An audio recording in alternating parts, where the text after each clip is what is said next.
purposes. I think Director Rankovich, unfortunately, is not able to join here, but would you, Valerie, would you keep your phone on mute? And I asked the director if he has any comments or observations to text you in the event that he wants to weigh in on any issues. And Mr. Fallon would like, first of all, to, I guess I should, we will call this meeting officially open. And Mr. Fallon would like to a minute for a comment. Yeah, just an administrative announcement. So we had some difficulties last meeting with the audio and the volume. And so anyone on the dais, if you could, we'll just make sure our microphones are on and then speak into the microphone, because people online had a hard time hearing the last meeting.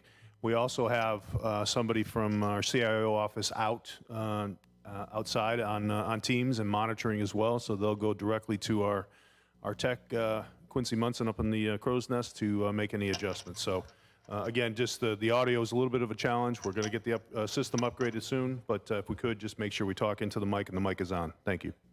And so the first order of business, Rose has provided, I think, everyone with the minutes from the October and the November meeting.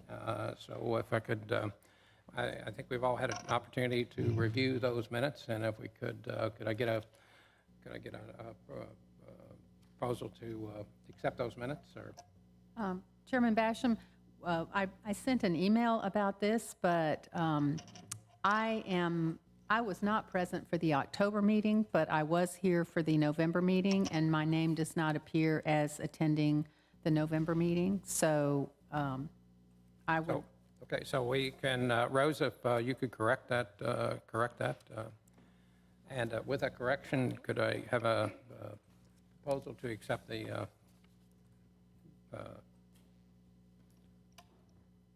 I'll make a motion minutes? to accept It's the been minutes for both accepted. October and November. Could I get a second? Second. It's been seconded, and so what we will do tonight, and first of all, I'd like to welcome members of the commission. Thank you so much for coming out tonight to participate in this. What we're looking at is looking at where we've been this past year and where we are headed for what we're going in the future. And I think it's going to be a very informative meeting from the chief and Captain Robinson and their team. And with that, I'm going to Chairman turn Basham, kind of one point of order. Did we actually vote to accept them? I heard a motion in a second. Did you call the I'm vote? sorry. I apologize. I apologize. Could we Just have wanna make sure we're vote official. to accept the minutes? All in favor say aye. Aye. Aye. All opposed? The ayes have it. The minutes are accepted. And so I know we have a new member of the team, Chief. So I'm going to have turn this over to the Chief for some opening comments and maybe introduction of the new member of your team. And so with that, I turn it over to you. Yes, sir. Thank you. Good evening, distinguished board. Good evening, commissioners from Glynn County and those that are attending tonight from the community, both virtually and in person. My name is Jacques Batiste. I am the Chief of Police for Glynn County. I'm honored to present to you tonight Mr. O'Neill Jackson, who is our newest Assistant Chief. Mr. Jackson hails from Hillsborough County Sheriff's Department and right outside of Tampa. He brings a wealth of knowledge and experience with him, and I'd like to take 1 minute for him to be able to come up and introduce himself and also address everyone as well. Chief, welcome. Thank you, sir. Members of the panel, my name is O'Neill Jackson. Like the chief said, I'm from the Hillsborough County Sheriff's Office, where I did 25 years. I sought opportunity to come here and work as the assistant chief under Chief Batista's leadership, as well as Mr. Fallon for the county. And I'm looking forward to great things out of the GCPD, and obviously with guidance and support from the panel, as well as members of the Board of County Commissioners. I think we have a strong team. Our leader is leaving us. However, we will push forward and ensure the safety of all citizens here in Glynn County. Thank you. Welcome. Welcome. Chief? With that being said, as you stated earlier, we are here tonight for the year-end review for the Police Advisory Panel based upon what actions Glynn County Police Department has undertaken. And this will be in a comprehensive review tonight. It will provide you with all of the key talking points that you need to understand. I believe all of you either have handouts or you can follow on the screen. Slide, please.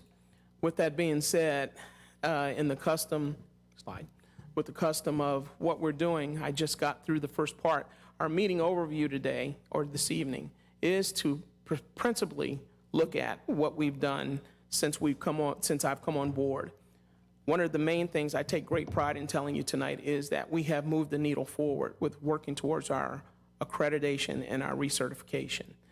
In the history of our normal PAP meetings, I turn the microphone over to our subject matter expert, Captain Mike Robinson, over our administrative division. He has daily insight into this, and I feel confident that he will be able to portray what we have done thus far in that category.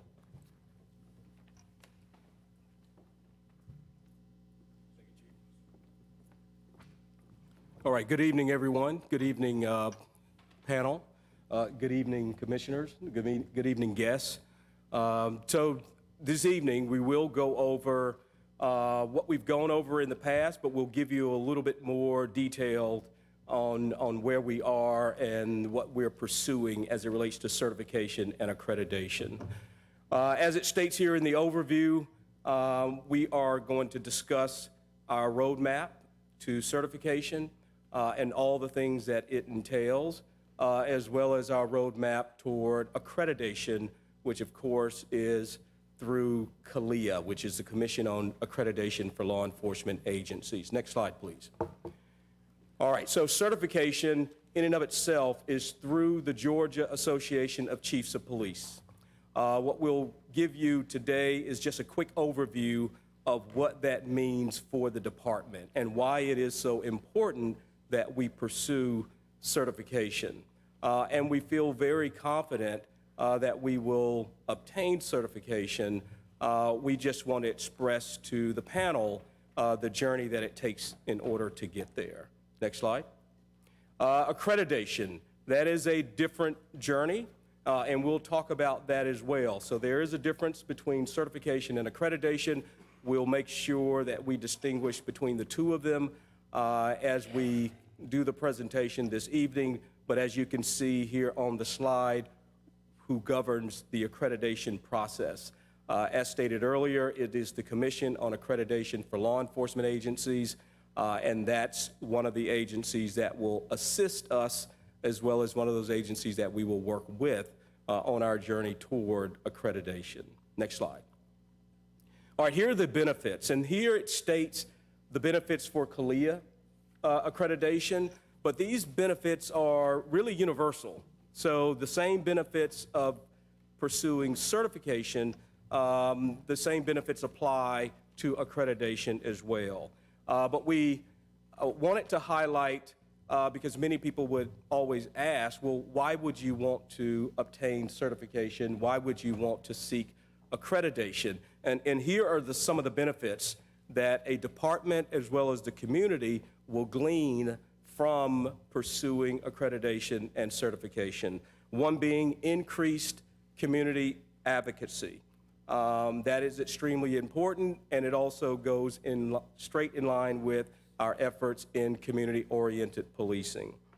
It's the staunch, usually supported very highly by government officials, whether those are public officials that actually oversee that law enforcement agency, and or elected officials, and or the citizens themselves. I mean, it's usually a pretty important thing for a law enforcement agency to have, and those individuals feel as though it is important for those agencies to have as well. And that's usually a nationwide sentiment. Stronger defense against civil lawsuits. So certification and accreditation, you have to be accountable. You have to adhere to certain standards that are universal and universally accepted. But more importantly, you are indicating that you're following your own policies and procedures that have been vetted as industry standard policies and procedures that are appropriate for this profession. So it helps in making a stronger defense against civil lawsuits once you are certified and or accredited. It reduces risk and liability exposure, right in line with the civil lawsuits, but it just shows all that would place a department under scrutiny, which all departments are in many instances under scrutiny. It lets them know that you have been viewed and vetted by an external entity that has indicated that you are following the rules that you've indicated that you would follow, all right? And the next one, of course, is greater accountability within the department. When you are able to have checks and balances in place that makes individuals not only within the department but outside the department have the confidence that you are following rules appropriately, it literally makes you more accountable as an organization. So those are some of the benefits that we'd like to highlight as we pursue certification and accreditation, which are extremely critical to have a credible organization, especially a police department. All right, next. So what we've been going over the last few PAP meetings are the fact that we have sliced this up in phases, right? We are gonna eat this elephant one bite at a time. So this is the pursuit process that we are taking in order to ultimately achieve accreditation and certification. Here, we're just focusing on certification with this slide here, and I'll show you the same way in which we're kind of chopping this up in slices for accreditation as well. So we have a phase one where we determine the need to obtain certification. We have a phase two where we've reviewed all these requirements with the Georgia Chiefs of Police Association. And we've had to, which is one of the requirements as well, establish an Office of Professional Standards. That has been established. We put the things in place that are necessary so that we can have the foundation in order to continue in our efforts towards certification and accreditation. And that was a very important piece because in that piece, it ensures that we have established very well organized and can withstand internal or external scrutiny policies and procedures. Now, policies and procedures are it's a living document. So those documents are reviewed constantly. And I have a timeline later on in the presentation where I'll show you how we got there regarding our current policies and procedures that are in place. So next, phase four, identify and implement, right? So we'll go through that process to identify all the standards that are necessary, then of course implement those standards and continue to constantly review and assess whether or not we are adhering to those standards. So that's part of that phase four. Then once we do that, we have a phase five where we initiate an informal, a formal review. After we've done the informal self-assessment in phase four, we will have a formal review for the outside entity that would come in and review whether or not we're adhering to those standards. And I keep mentioning standards, and now I'm going to give you kind of an idea of how many of those standards we must comply with, and how many standards that we are having to review and that would review externally once we go before the board, so to speak, for an external assessment. In the certification process, there are 140 or so standards, 140 of those standards. If you go to the next slide, please, this is an example of one of those certification standards. So this is just one of 140 standards that we must show that we have met, that we have the policies and procedures that support it, and then we have the proof to show that we've met it. So we don't just have the ability to create a policy and procedure that shows that this is what it is that we're doing, we have to show proof that we've actually done it. And we have to do this 140 times. Appears like a pretty taxing task.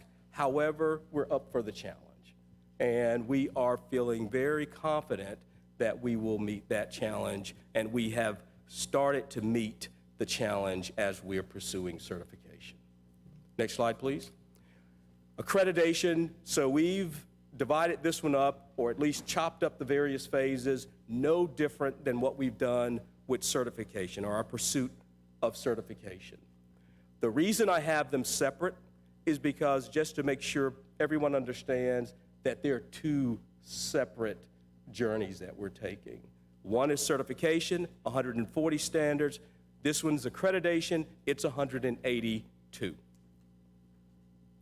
standards that we must ensure that we are adhering to. All right, so with this one here, we're doing the exact same thing. We're taking a parallel approach, and we're pursuing it pretty aggressively. Okay, next slide. All right, now here's one of those standards as it relates to accreditation. And here again, this is just one of the 180 or so that we must ensure that we are adhering to. This one here covers complaint management. That's one of the standards that's required in accreditation, and this is just an example of what one of those standards looks like.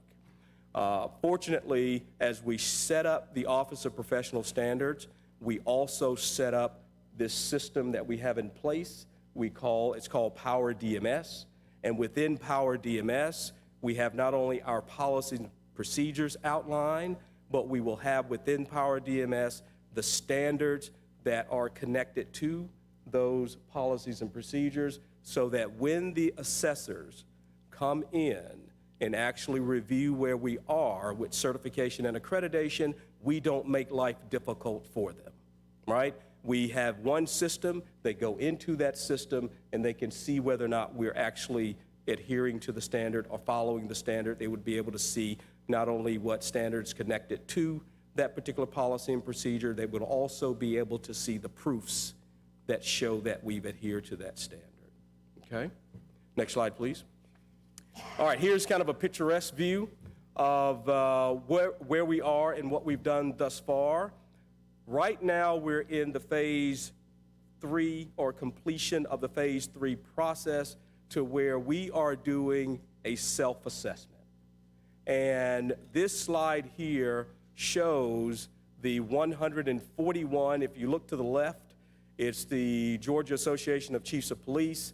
That's the certification standards that we have reviewed and done a self-assessment of.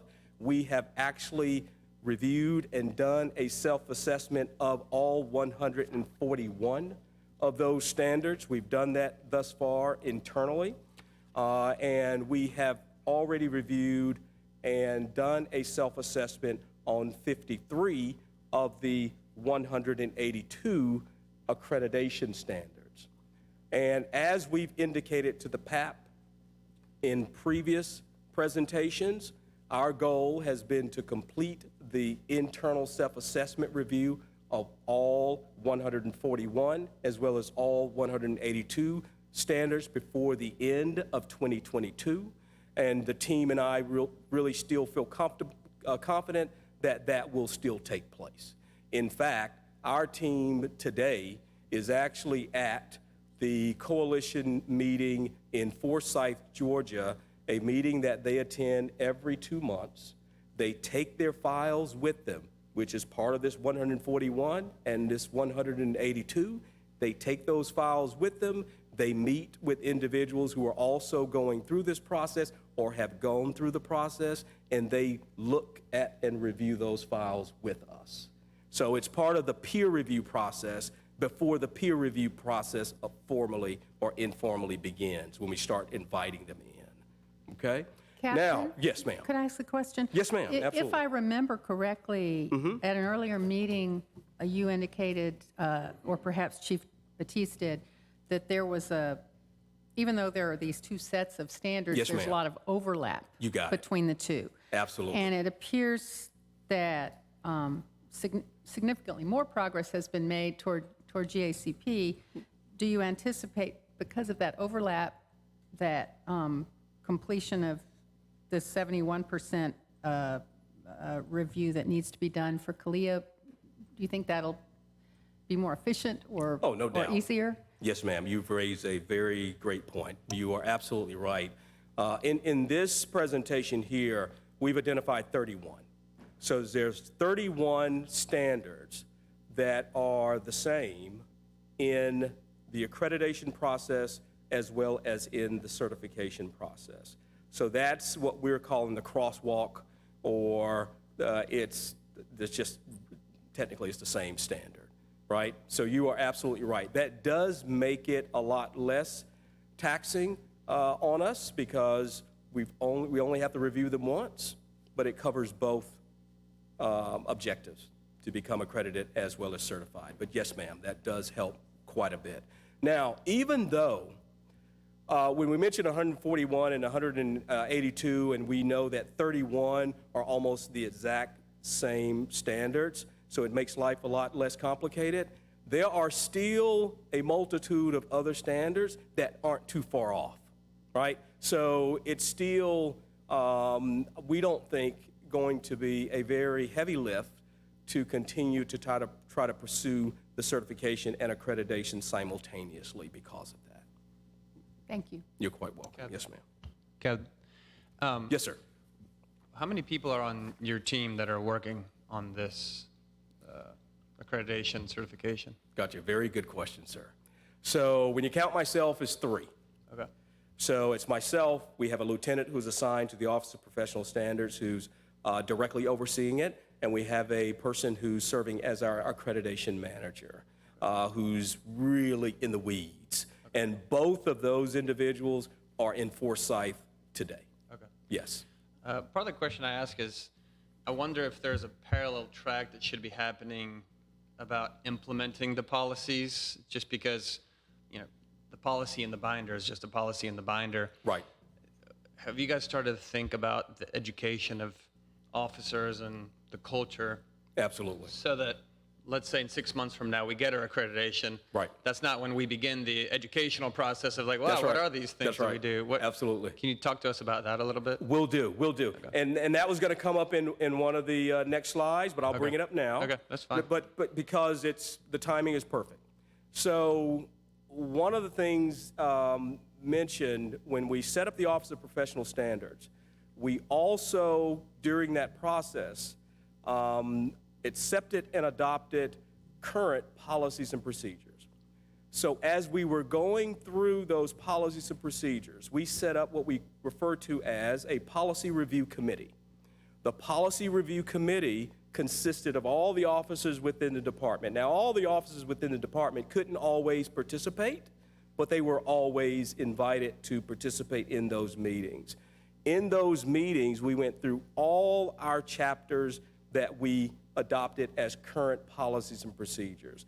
This gave all the officers an opportunity to read the chapters ahead of time, and we talked about in those policy review committee meetings the importance of why we must adhere to this policy and procedure that we are proposing, and we could make some changes along the way. Of course, it had to be able to withstand legal scrutiny, and it has to be ethical and all that good stuff. We all took that into consideration, but the main thing is we would be able to educate them, and we did through that policy review committee effort, the nexus between the policy as well as that nexus between that policy and the standard associated with certification and accreditation. Because you are absolutely right. Once you obtain certification and accreditation, the goal is to keep it, and maintain it. So anytime we're sending things out to the officers, we try to make sure that we circle back to why we must adhere to this policy and procedure and its nexus to certification and accreditation. Yes, sir. Okay, the next slide, please. Just to give you a sense of the magnitude of why certification and accreditation is not only important, but to also understand that it is no small feat, right? And many agencies may or may not choose to pursue it, but in the field of law enforcement and maintaining some degree of credibility and investing really in the agency in a way where you're expecting them to have this as your standard, and our expectation is this is what you're going to maintain as your standard. There are 608 law enforcement agencies in the state of Georgia. As of the moment, there are about 137 of them that are certified law enforcement agencies. There's only about 47 of them that are accredited. And this organization here was certified at one point between 1999 and 2018, but then, of course, in 2018, the certification lapsed. And we're pursuing to gain that certification back, of course. But there's 10 agencies, which include us, in the state of Georgia, that are now pursuing accreditation. Fortunately, we're not in this by ourselves, and we don't have to pursue this alone, which is why our individuals who are really in the trenches in doing this are at those bi-monthly meetings, and they are there today to engage and consult with their peers in and around the state. Next slide, please. Can I Yes. make just one point here? The chairman, Commissioner Quinn, Commissioner Booker, this was the reason this panel was initiated, because accreditation certification had been lost, and it was a concern for the commission to get this agency recertified and go for accreditation. So just to give you the commissioners that are in the room tonight, that was our main goal, that was our main focus, objective. And so I just want to point out, this is incredibly impressive to get to this point. So I just wanted to emphasize that. So, Thank you, sir. So the next slide here, we are making an attempt to depict this in a kind of a timeline here for certification and accreditation. So in January of this year is when we adopted our new policies and procedures, which are current. They've already gone through the legal scrutiny, but yet, although they were current and they had gone through the legal scrutiny, we felt it was necessary to include staff in making sure that they were shaped in a way that helped the officers do their job the way they felt would support them doing their job. We wanted to make sure that they remained safe, of course, and we wanted to make sure that, of course, the policies and procedures remained legal, but yet whatever flexibility we had and we have to adjust our policies to ensure that it makes life a lot more pleasant for the officers who are expected to follow them, we included them in that process. So from January through October, so each month, from January through October, we held that policy review committee meeting. And we went over each one of those 10 chapters that we have within our policies and procedures. And then, of course, it is a living document, and this is something that we will continue to do and will continue to be an ongoing effort. And in the inclusion of staff will continue to be one of the things that we will ensure will happen also. All right, so that's really the only thing I wanted to highlight on this slide. Any questions? Okay, next slide, please. All right, here we are spreading it out a bit more. So I'll just start back in, we already talked about the first portion there. I'll talk about what we are actually doing right now. So we'll go to 2022 when we adopted the new policies and procedures, and then our ongoing file review and self-assessment efforts of 2023. So just to hit on that just a tad bit. So again, the informal self-assessment reviews, that is what we are doing right now. Right now through the end of 2022, That's what we are doing right now. We're pulling back the layers. We're looking under the trunk. We are comparing it to those standards that we must adhere to if we expect to one day become certified and or accredited. Now, along with that, and more heavily so in 2023, we will move into a phase where we will start formally inviting individuals in to scrutinize whether or not we are hitting the mark.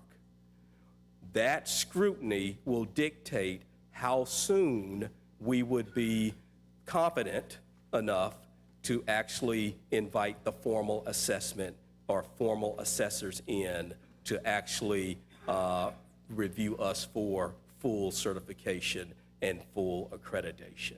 The expectation is that will move as quickly as possible in 2023.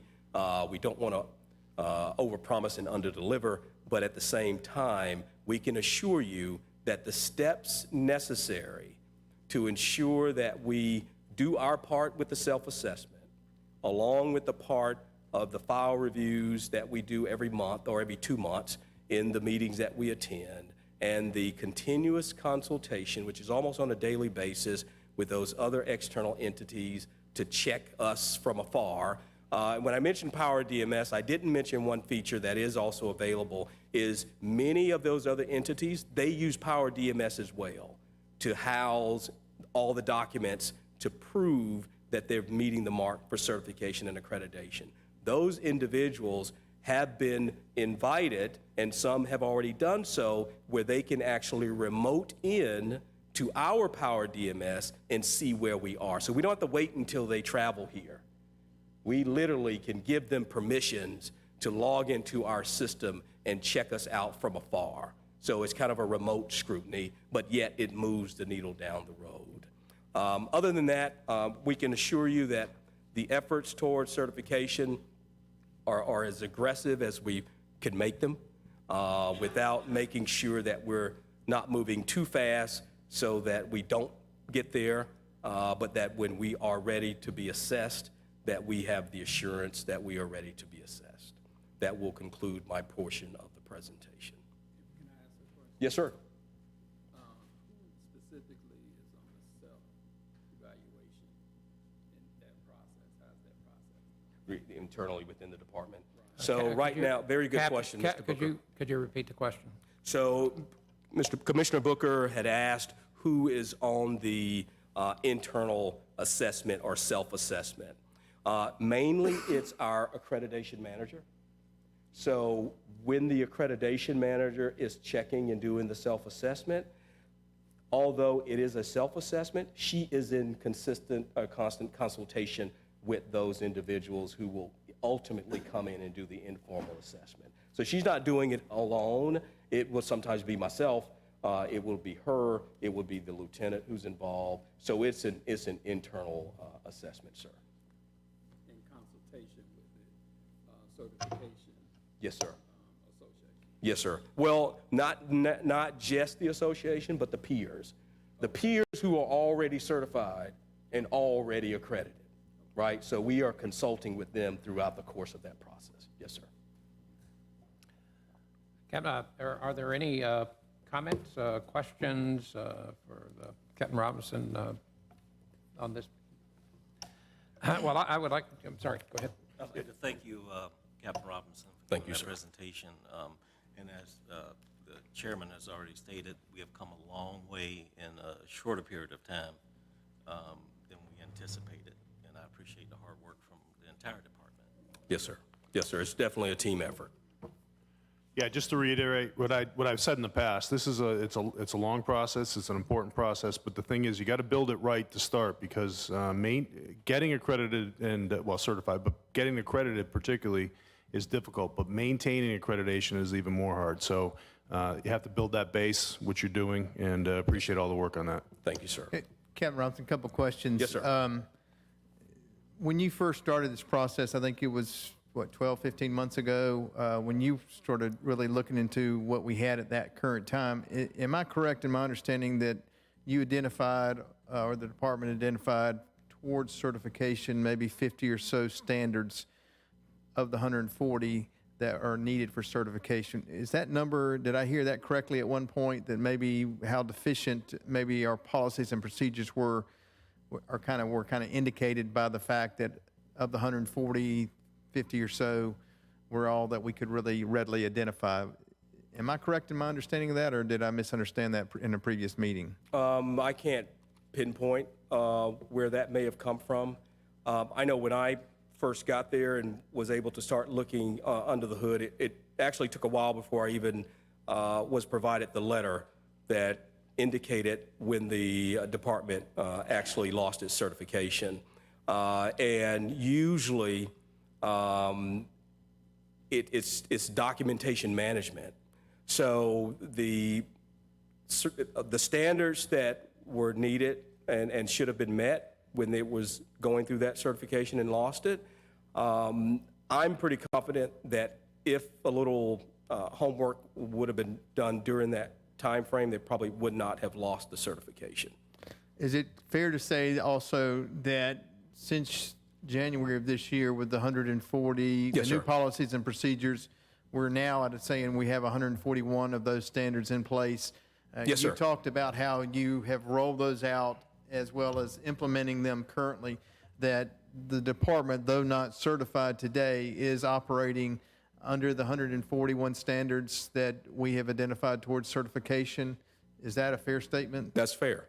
That's fair. So the 141 that we've identified, we feel very confident that we are either adhering to those standards or there's a policy tweak and or change we need to make and adopt to ensure that those standards are being adhered to. So the confidence in the fact that the office or the organization is operating appropriately, we're very confident that that is the case because of the 141 standards that have been assessed and reviewed internally. So we're, not only are you, have put those in your policies and procedures. Yes, sir. You've also implemented them on a day-to-day basis. No doubt. Yes, sir. You're training from those 141 standards, and you're evaluating and holding accountable based on those 141 standards today, even though you don't have certification. Correct.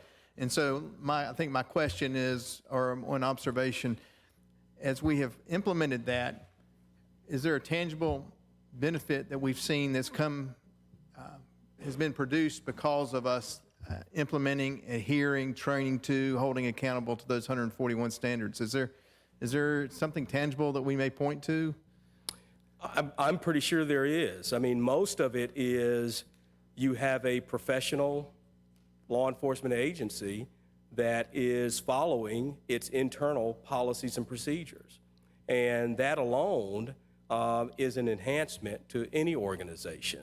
But yes, I feel pretty confident that we are responding to calls differently or consciously and making sure that we're abiding by the policies and procedures that are in place, that we are investigating cases in a way that adhere to a credible, up-to-date policy and procedure. So operationally, administratively, the operation operates a lot more efficiently because of the standards that are in place. Yes, sir. And from a transparency perspective for the community, those policies and procedures are on our website. Yes, sir. That any citizen can review and look at, and if they have any questions, they can then direct that to the Office of Professional Standards. Is that correct? You got it. Or they can direct it to me. Yes, sir. And sir, if I might add one final note to what Captain Robinson has said. If for some reason there is an officer that ventures outside of these standards, they now understand what the table of penalties are involved, and we summarily will deal with that accordingly, so as to make sure that the accountability factor is there as well. Thank you, Chief. Could I just add one? If you're looking for the one that jumps out to me right off the bat was the evidence control and the evidence room. I Yes. think that is night and day difference what Yes. we were in the past, and that's critical to No doubt. prosecution of cases. Yes, sir. Yes, sir. Spot on. Yes, sir.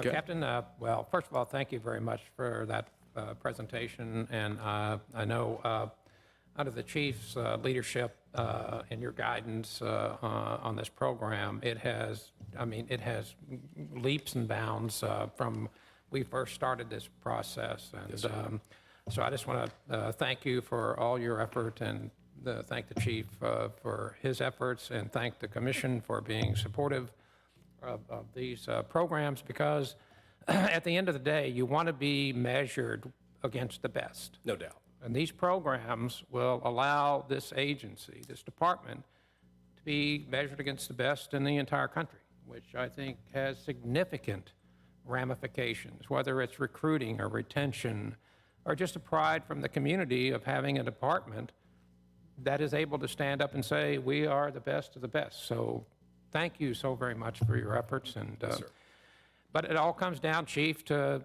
how are you doing protecting the citizens of this county? And so we'd like to just get an idea of the next on the agenda is statistics and where we are. And I mean, I guess some good, some bad. So give us your analysis of that.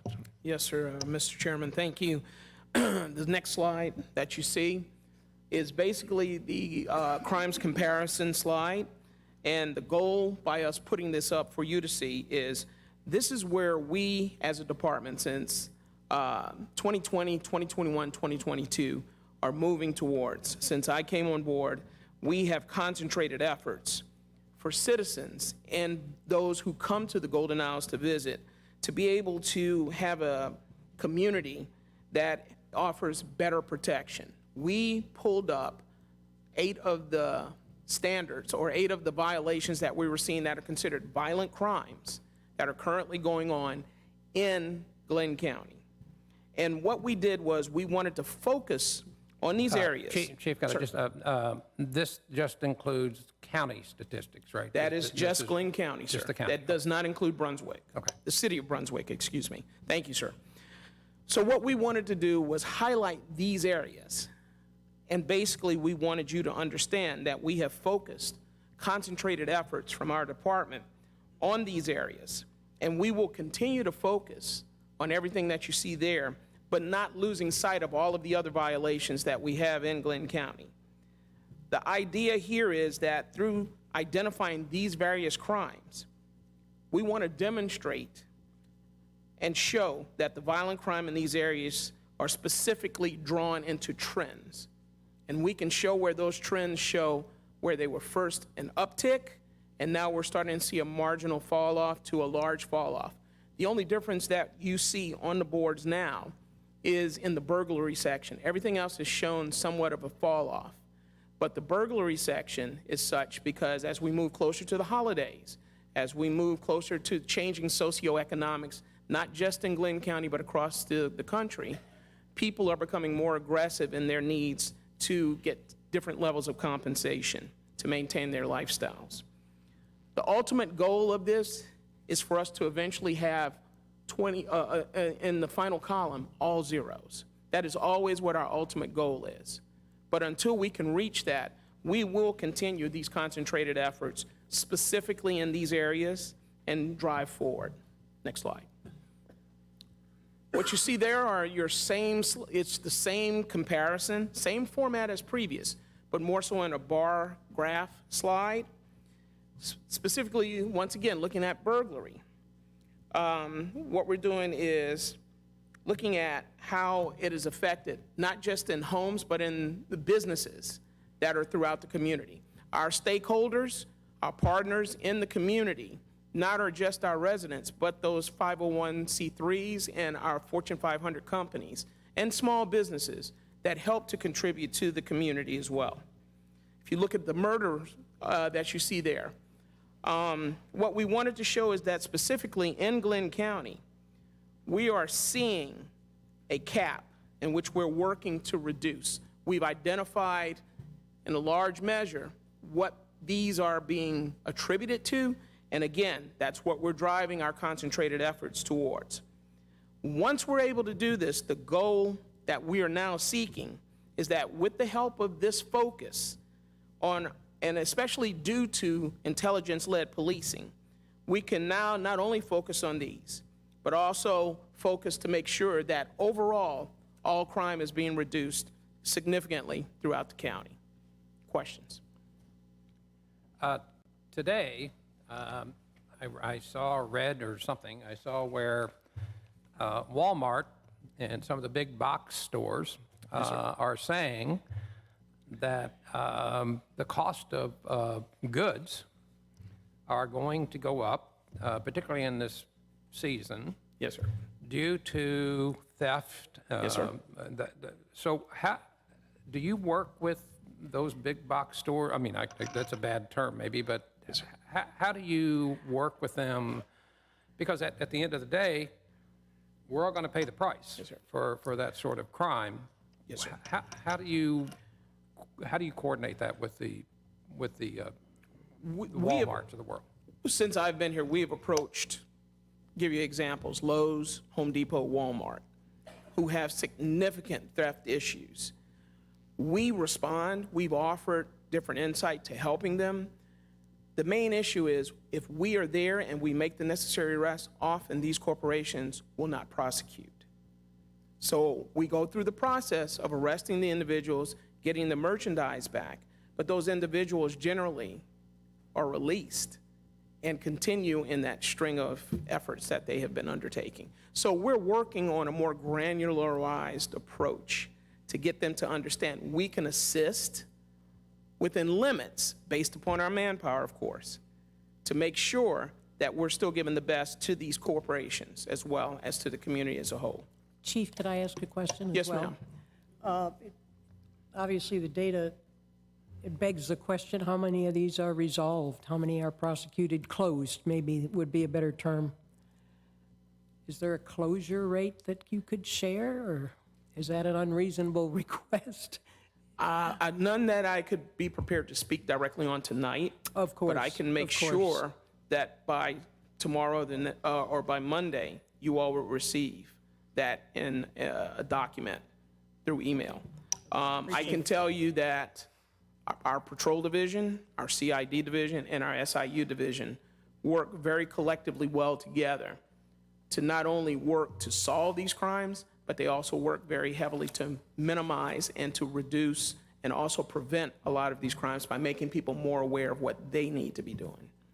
And that's also part of our community outreach, that we get people to understand a lot of these things you see here, the community can help solve the problems. We do a 9 p.m., lock your doors, close your garage doors, lock your cars, every night, 9 p.m. And it's on our social page, on our website, as well as in the community. A lot of this can be attributed if the community gets on board and helps. Chief? Sir? At the same time, when you're providing those statistics, can you add the population growth for the county? Population for those years? Yes, sir. Thank you. All right. So any other questions on these slides? So, Chief. Yes, sir. Tonight is sort of focused on the year-end review. Yes, sir. And so maybe you could give us an idea over the past year, what is the department doing? Yes, sir. And what progress are we making, and what is the focus now and going forward? Yes, sir. You are speaking to our final section of the evening, where we are going to be, not the final section, second to final section, where we're addressing new initiatives and enhancements that we have brought to the department since we got here, or since I got here. If you look, there are a number of bullet points there. More specifically, in the goal are the categories that we take great pride in being able to introduce to you, that we have put in place with this administration. The idea of those groups, Office of Professional Standards, the TSIU, Technology Support and Implementation Unit, and the Training Unit have all been designed, and we're currently utilizing these new programs to positively also reduce crime across the board. With proper application, especially in reference to the previous slides that you saw on violent crime, we're having moderate to better success than what we would have before these programs were put in place. So what the first one is basically the Office of Professional Standards.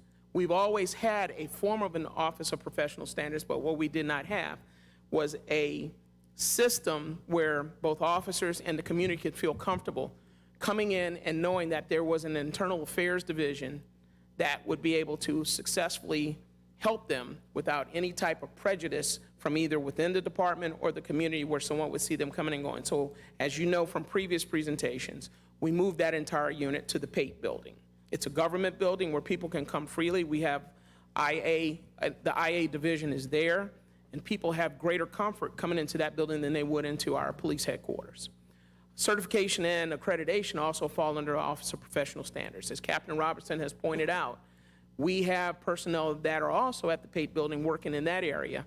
And through that division in itself, or that unit, they have had huge success, as you can see, in moving the needle forward, both in those areas of solving internal issues as well as external, and also with working towards our certification and accreditation. Another area that I'm very proud of is the technical support implementation unit under Sergeant Brandon Kondo, who works under Captain Robinson's administrative division. We rolled out the drone program. Through a grant, we were able to receive 7 drones, and we are currently utilizing those drones, not just in law enforcement utilization, but they've also been a great help in community outreach and, more importantly, critical incident response. We had a chemical fire a couple of weeks ago out off of 17. Sunrise, I think, Simrise is what it was called. Through the use of our drone, we were able to help the fire departments actually figure out where the initiation of the burn was at the factory, and then also help with them understanding the progression of what they needed to do to solve the problem there. We can use the drone for various issues. Search and recovery. We have a missing child. The drone has a FLIR capability. It has a great camera system, and it replaces having to put a large amount of officers on the ground, boots on the ground, to search an area when it can collectively search that area from an altitude that would give a great picture of what's going on around. We continue to build that program. We have 11 operators who are currently certified. And then I'm looking at the clock. I want to move forward because I want to make sure we get everything in. That program has had huge design. Under the same program, we have our intelligence-led policing efforts. And through that, we have built those numbers, or that unit, into helping with crime fighting. Our Axon standards, which is basically our early warning system, has been partnered with Axon because we want to now focus on vehicle pursuits, response to resistance, which used to be what was called use of force, and through citizens' complaints. With an early warning system now, we can review body cam footage, car footage, to be able to show when and where that situation occurred, how maybe it could have been avoided, but more importantly, to give us the real facts in helping to solve whatever that situation was. With that being said, we move into that final point, which is our training unit. And in that, we established a full-fledged training unit that specializes in training not just for the new cadets coming on board, but maintaining the post standards for officers in place. We built a proficiency matrix, also geared towards, the accreditation certification. New training they're receiving fall in lines with meeting the standards. That proficiency matrix is clearly posted so that all officers know what they have to do throughout the year to meet those standards, which far exceed just what Georgia Post is asking for. This is what we as a department have put as a standard on all of our officers to make sure they're one step above what other officers may be doing in other parts of the Southeast region. As of today, we're 1 day away from completion of the new TI simulator, as we spoke about. It will help us with doing discretionary shooting, conflict resolution, and other different aspects of situations that the officers will face through technical design.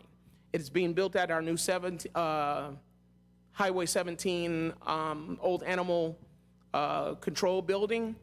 They are 1 day away from completion, and then once it is up and running, we will be inviting the PAP, as well as the community and the Board of Commissioners, to come out and actually run through scenarios so that the community can start to understand what that officer or officers are facing in that 0.2, 0.3 second response that they have, whether it's a taser, whether it's lethal action, or whether it's just simply having to verbally defuse a situation.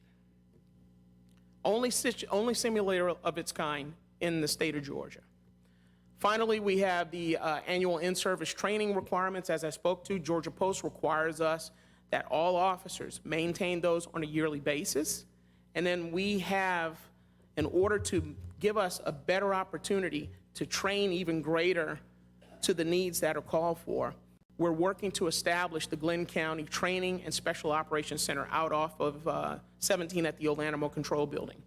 The design and the view and the dream is to have an actual full training facility that one day we can even run an actual gypstick class from, which would greatly diminish costs to the community and to the department by being able to introduce our officers right then and there through a gypstick academy in the confines of Glynn County, and also be able to invite other departments instead of sending them all the way to Savannah to be able to come here or to Camden.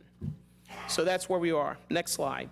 Under the behavioral health response team, we've talked about this ad nauseum in the past, but this is our proof of concept.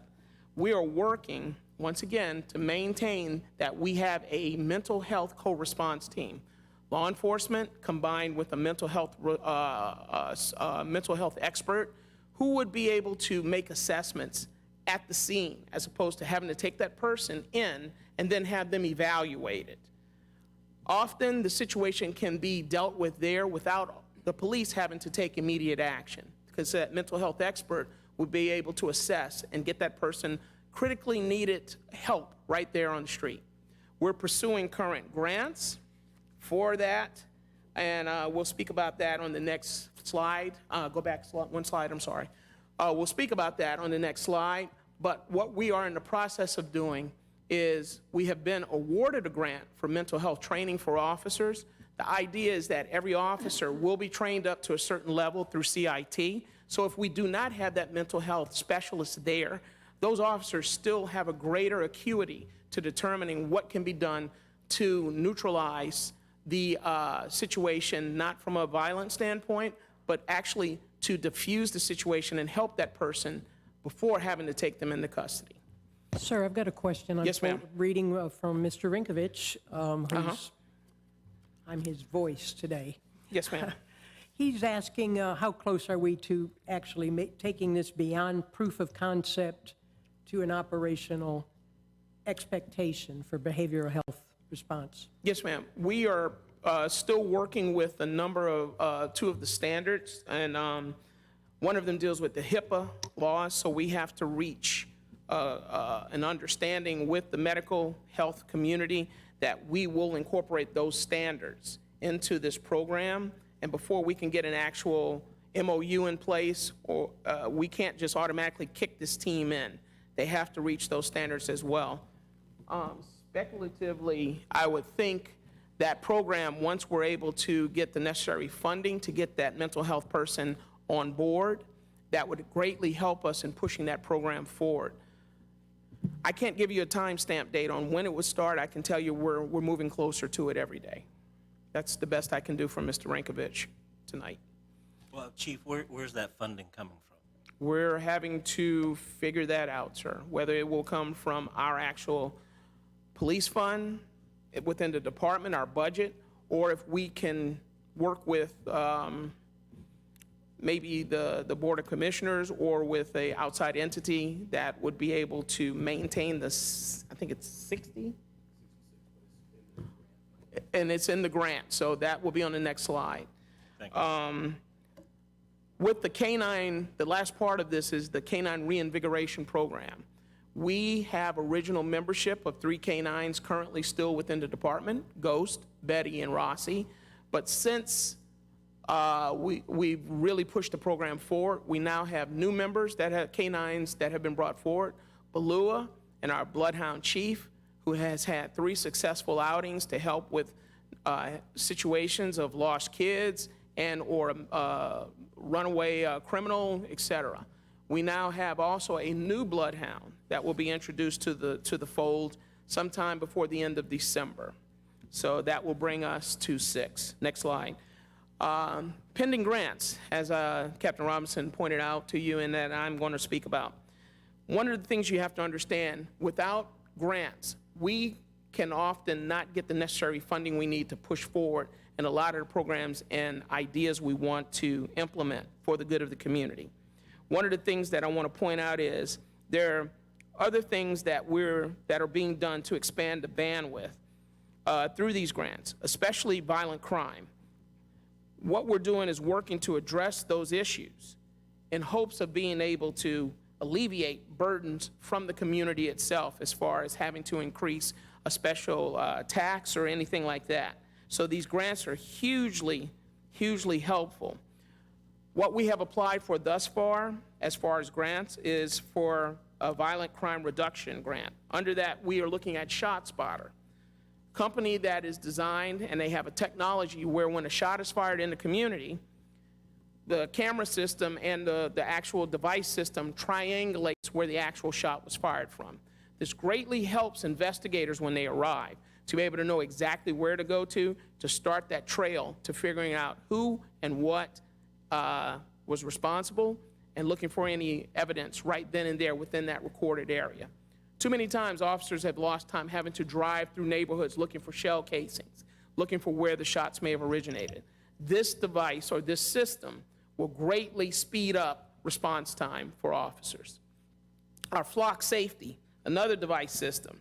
Under this system, we're utilizing it where we're implementing license plate reader programs within this, facial recognition, and also identifying certain vehicle types and standards. This also will greatly help responding officers in knowing exactly who to look for. What it also does is it helps with triangulation of where those individuals may have traveled once that incident occurred, and very successcof for us if we were able to pull that down with the grant system. Chief, just one second. Mr. Chairman, I just want to kind of reiterate, I know that there are a lot of folks that have come here. We're on a time basis, and I don't know where we are in the presentation, Chief. Yes, sir. But if we can really kind of move through this pretty quickly, Yeah, I was kind of hoping we was I'll more of finish a up this review. slide, sir, and the only thing I have left is just to talk about our applicants program. Okay. So I should be done in the next 3 minutes, sir. With that being said, we are currently looking at a $1.5 million grant for the next 3 years, which will be about $500,000 that we'll receive to work towards these different programs that we have in place. And as for expediency of time, I'll go ahead and stop that topic, move to our final slide of the evening, which is our applicant process. Too many times we have discussed retention and recruitment for the department. As of to date, 12/8, we are at 100 sworn officers currently. Of those 100 officers, we have 24 applicants that are pending background investigations, 20 non-certified, 4 certified, 9 applicants awaiting review, 9 in the CVSA background, and 3 applicants who are basically being offered conditional employment. We have 3 that are going to be graduating from the academy next Thursday, and we have what you see are officers that are still on light duty. Despite the challenges many agencies are having around the country to stay active with bodies, especially considering the different law enforcement challenges, we have fared well. But we're not there yet, and we will continue to drive so. With those numbers that you see there, I can honestly tell you we're not in as bad a shape as people want to make it out to be. And with that consideration for time, I think we have had this conversation on Yes, sir. numerous occasions, and this is a national problem. Recruiting for law enforcement is sir. a national problem. It's going to continue to be a national problem. The things you're doing in the department are going to enhance our ability to bring people who might be interested in these positions. So thank you very much for that presentation. Yes, sir. And so at the end of the day, Chief, this is our last opportunity to hear from you. And is there any other questions on any of the topics that we've discussed to date? Recognize Commissioner Booker had a question just a moment ago. Did you have a question, Commissioner Booker, that you wanted asked, or was it already answered? Well, I think he may have answered it, but I was trying to, I was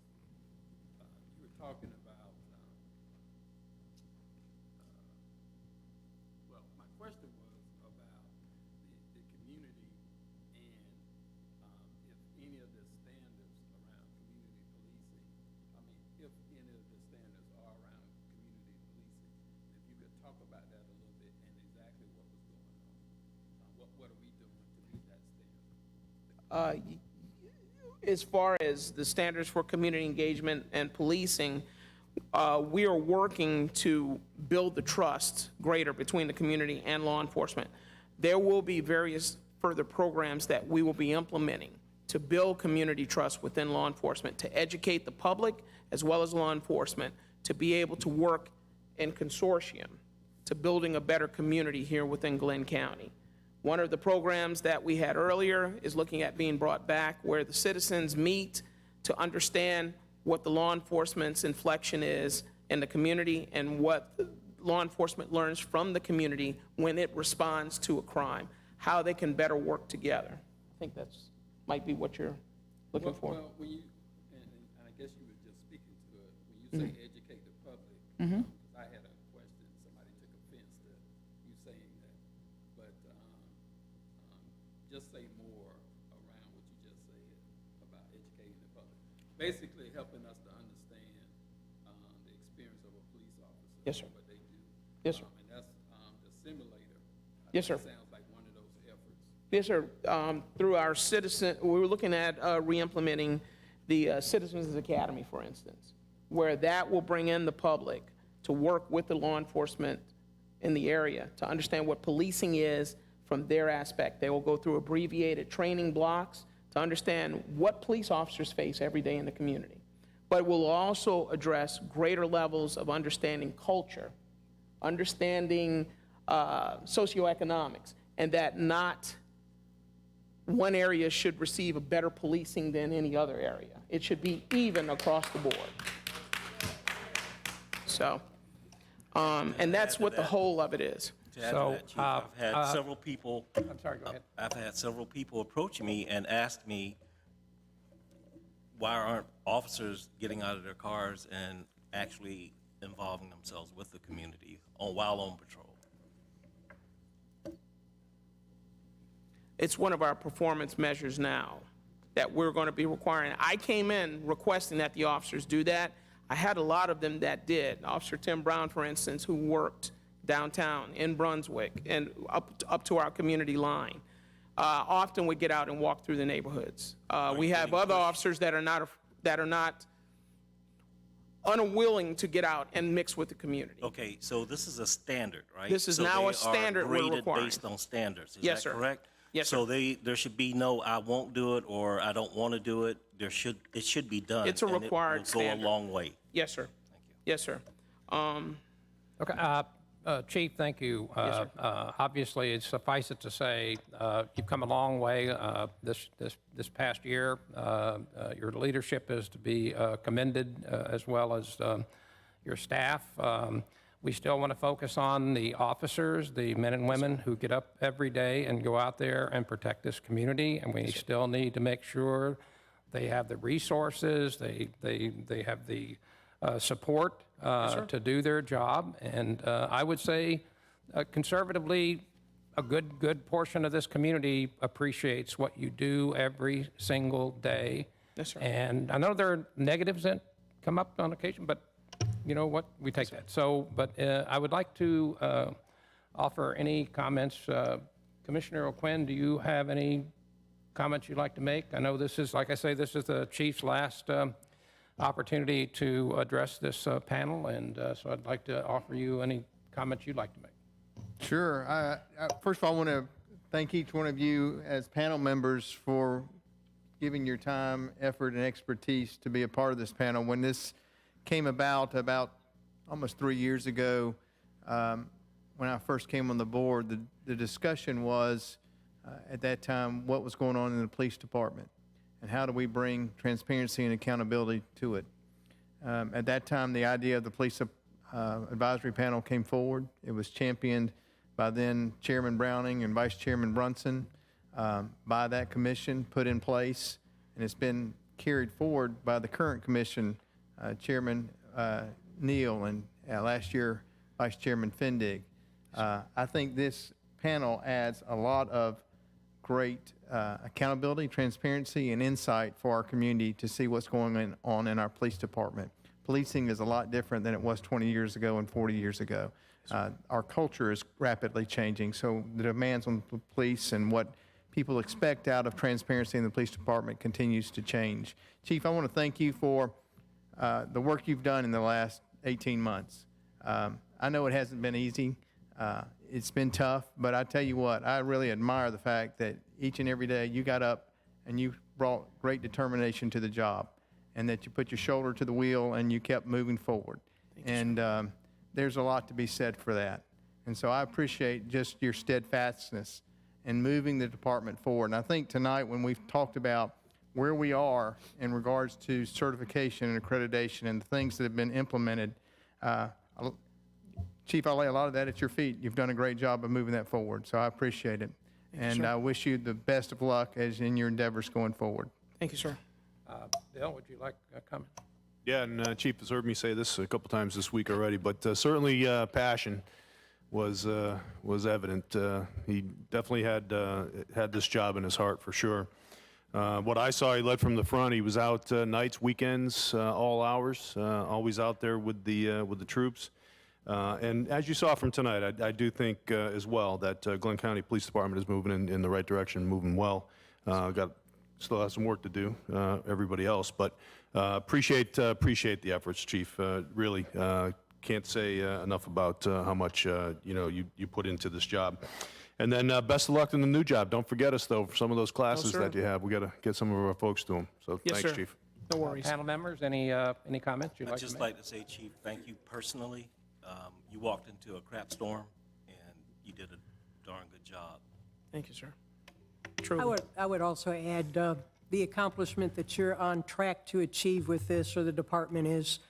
It took gentle pressure, relentlessly applied, to get to where you're at right now. And with only 47 agencies accredited, this is going to be a telling statement for the rest of the United States, is that we are up there. And I credit that to your gentle pressure, relentlessly applied. And thank you. Thank you, ma'am. One very recent example of your leadership, Chief, was the response of the department to the incident at Brunswick High School recently. Turned out to be a hoax. I certainly hope that the person or persons responsible is apprehended and punished. But the fact is that, and I know it was more than just your department, but the department's response was rapid and courageous and diligent. I have a friend who I found out later was substitute teaching in the high school that day. And she said for an hour, she and her students believed there was an active shooter in the school, and they barricaded the door. She said the children asked her, "Are we going to die?" And I doubt very much if that was a question she anticipated being asked in her role as a substitute teacher that day. The students asked her if she would pray with them, and she did. And she has emphasized to me how much she appreciated the police response. And, it's just one example of your great leadership. And, the motto, I think, is Glynn County Proud. And that was a Glynn County Proud moment. And please, if you would pass on my gratitude to all the officers in the department. I know some of them went in that day not knowing if they would live through it, had it been an actual active shooter. And I am truly, truly grateful for the entire department and for your leadership over these last 18 months. And I wish you the very best. Thank you, ma'am. Chief, if I could add in my Charlie Rinkovich role, he said to please express his compliments for your tremendous dedication and service, and best wishes to you in the future. Thank you, ma'am. And thank you, sir. Any other comments, observations? Well, first of all, Commissioners, thank you so much for taking your time to come out and see this presentation. And I think, and I hope, that you can see that this department is making great strides in becoming proud, making this community proud and protecting its citizens, and is working for the men and women in the department to make their jobs safer and more efficient. And so I just want to thank you for your leadership. We will miss you. With that, if there are no other comments, no other observations, yes, ma'am.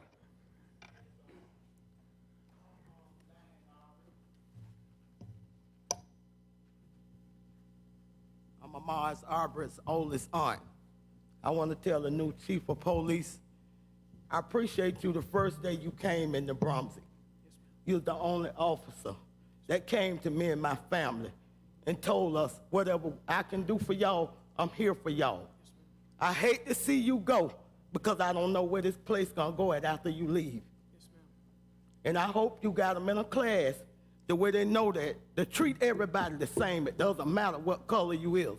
You don't let a police walk for 74 days before you make an arrest. Because when a black man kills somebody, the same day they walk up on him with a gun, he's in jail.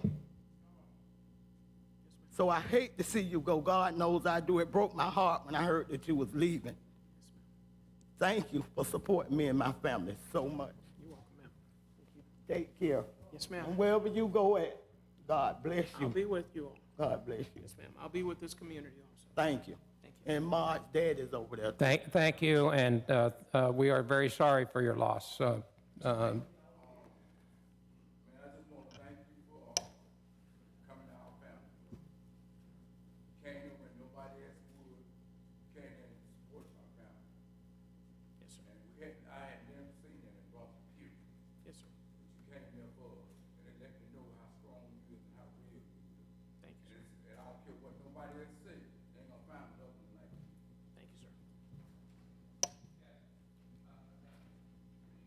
I'm a hard father, and that police chief right there brought something to Glynn County that I never seen. And I'm so hurt he leaving, but that man was fair to all races. That man is a good man right there. Something I've been in Bronx all my life. I ain't seen no police chief or no sheriff come forth to do nothing when it comes to crime. They wanna keep stuff covered up. In the black race, I'm just telling you the truth. Stuff I saw around here, that chief there was doing some work. He was uncovering a lot of stuff. And that's what we need. Power leadership is gonna treat all people equal. If we don't got that, we in trouble. We's in trouble. And that chief there, he's an awesome man. God bless you. And I'm just so sorry you had to leave what you brought to Glynn County. Thank you. Thank you for being here tonight. Thank you for your observations. Yes. Yes.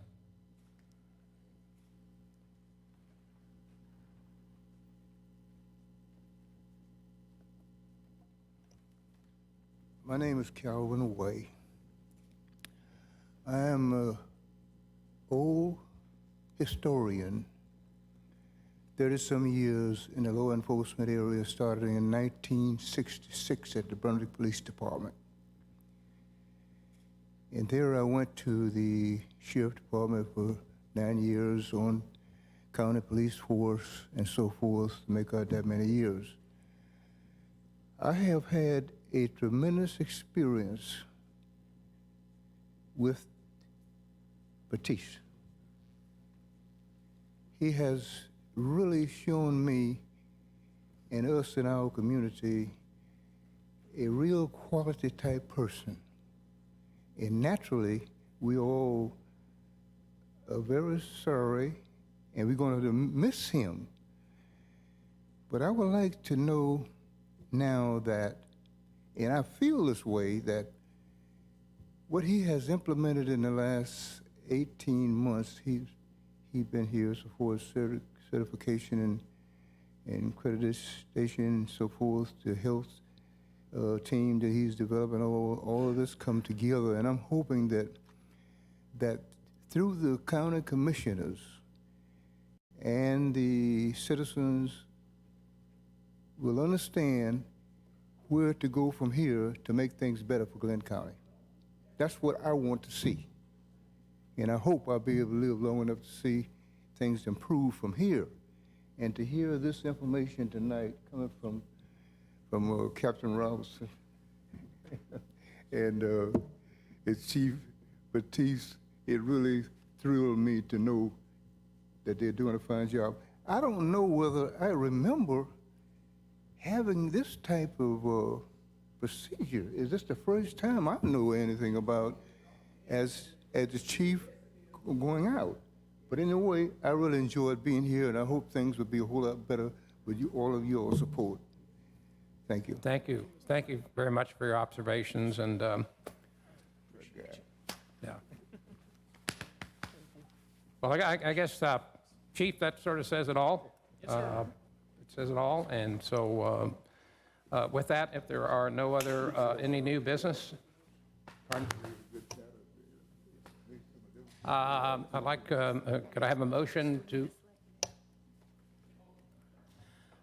Rose, if you'll throw out some dates in January, sometime, first part of January to the panel, and we can see availability. Does anyone have a calendar right in front of you right quickly? We have Wednesday, January 11th, or Thursday, January 19th. Let's just do Wednesday, I think seems to work.